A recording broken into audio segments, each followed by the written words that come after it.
Actually, everybody who is here, you have a very great opportunity to see the man himself who is behind the Delphi. And I had, Ingus actually told me one story which I didn't know about Uldis Šleiers, our dear friend who is also responsible for this festival. And actually, Uldis was your employee before he before he had an idea to have a startup. And actually, if I'm correct, the story was like this, that Uldis went to your management board and told that you have to invest in startups. And then the management board was blunt about it, and they said, Uldis, go and design the banners. What are you talking about?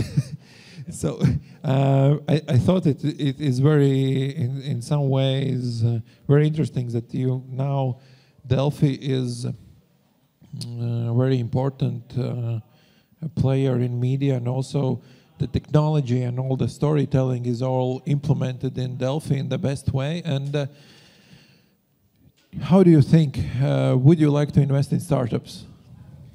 Well, we actually are constantly investing into starts which have no ups. I don't have a very lucky hand here, so those starts with no ups are taking millions from us. I'll bring you an example.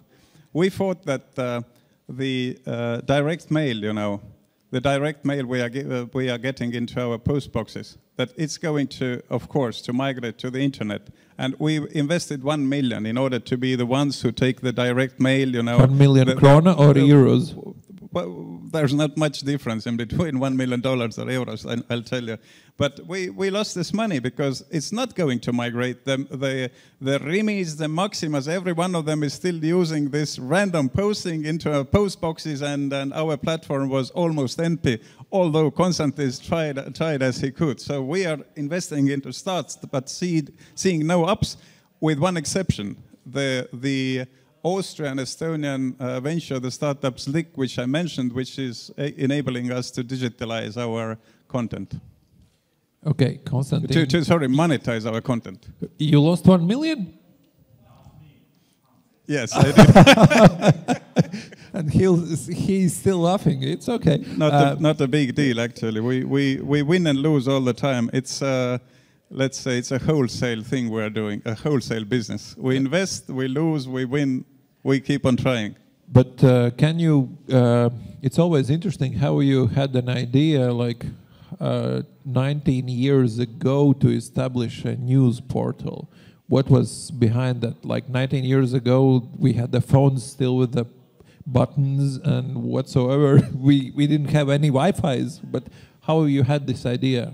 Or was it you or somebody else? Actually, there was a company who bought those telephone catalogs and those online telephone information services, a Norwegian company. And with those catalogs, they got a little website called Delfi. And then those catalogs didn't cost anything, but Delfi we bought, let me say, for 60 million euros. And the catalogs are worth nothing. So it just happened to the Norwegians, but those investment funds, it was actually Pacific. It was actually an investment fund from the States called Pacific, which was being managed by the Norwegians, and it has 5-year periods. So after every 5 years, has to sell away and reinvest the money. So when the 5 years were there, I was begging them not to organize an auction. I told that I'm going to pay you some extra. It was just before the great economic crisis. We still had money. It was 2007. And then they didn't organize an auction, although there were many willing purchasers. And I received the right to put this huge amount of money into Delphi, and then came the international, international collapse. Yeah, actually, sorry for jumping to different topics, but you mentioned meetings, that meetings should be brief and concentrated, and I always struggle also with the meetings, and as Tesla inventor told, if if you are in the meeting that doesn't concern you, you can stand up and leave. That don't work in Latvia. Maybe you can tell about just normal thing, how you organize meetings. Well, I'm actually mostly sitting at the meetings organized by the others, but I detest a distraction. And I think that as one panel today told that people will be distracted, that we are dependent, that we are addicted to our so-called smartphones, I think that those people who make success are not addicted. I don't think that they are distracted. I think that the future belongs and the money belongs to those people who are concentrated, who are able to concentrate. And by the by, as far as I can realize, in media, the main thing is not to pick up the right topic, the right issue, but to exclude the wrong things which you don't want. You don't discuss them, it's not worth it. Exclusion is more important than picking up the only right one. The next one would be about the hackers and cyber security of the website. Not often, but sometimes Delfi application is not working.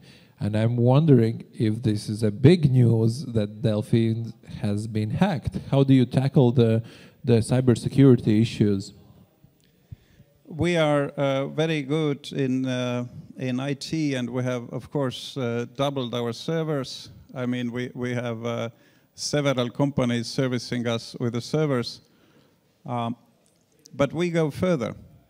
In Delfi, this year we have been investing into two companies. One is Luik, which I mentioned, and the other is a cyber company, a cyber anti-attack company, which we do in Lithuanian Delfi, which is also able to detect fake news, where they come from, almost like on the basis of blockchain.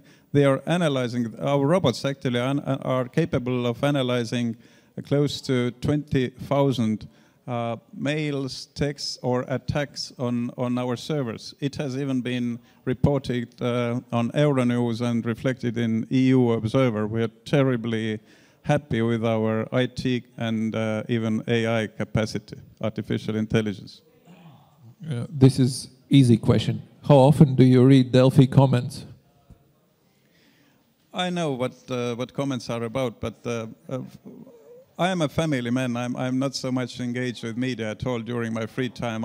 Sometimes I get this much of it. So for me, I'm a reader of long reads, which Ingus also writes, and then I'm looking at this very great and speedy transition which goes from text to video.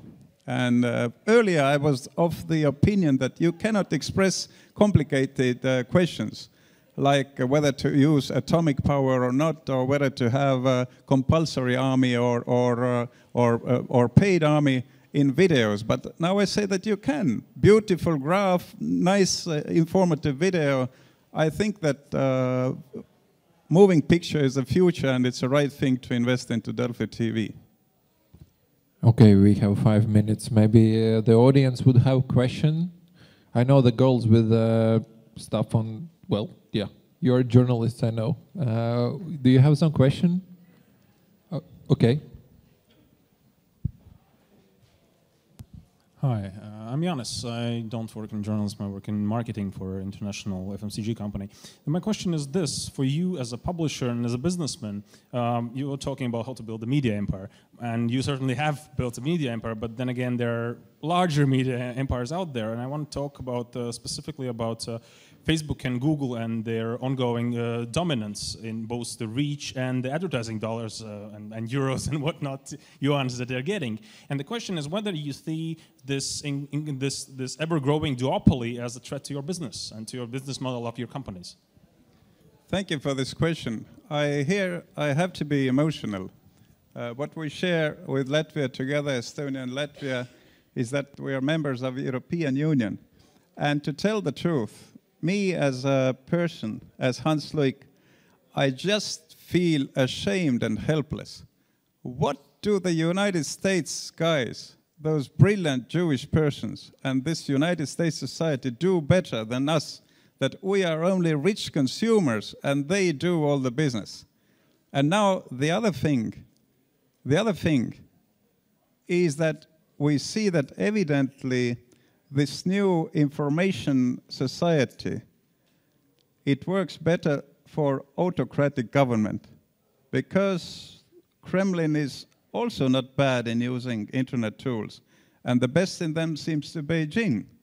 I think that the supercomputer or the next round of supercomputers again will be created by Beijing, and the whole, information society, when you have to show your Chineseness in order to be let into this quarter or the other quarter of Beijing city, will emerge there. We as Europe are lagging back. Democracy doesn't help us. Different languages and barriers don't help us. And it seems to be fatal, because the winner takes it all, and the set of winners has been already appointed. I feel helpless, and we, in Delfi, because we are the first, and local news needs to get its niche, we are self-confident, but as a European, I feel ashamed and helpful.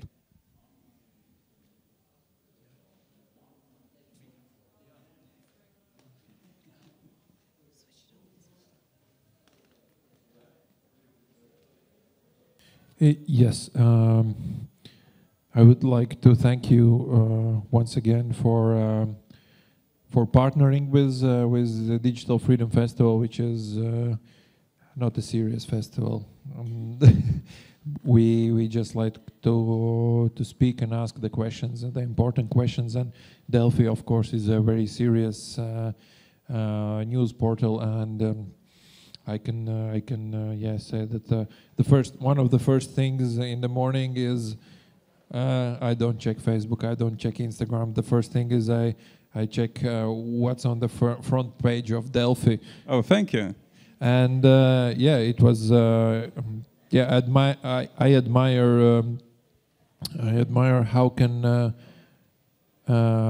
can you have such diverse media outlets and still make a profit out of it. And also I have a little bit of envy as to Ingus, because I was an editor also for 10 years.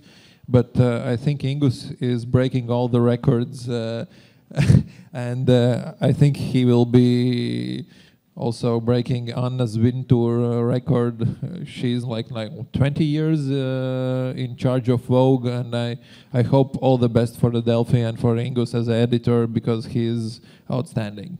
So thank you very much, and we have one more keynote. Thank you.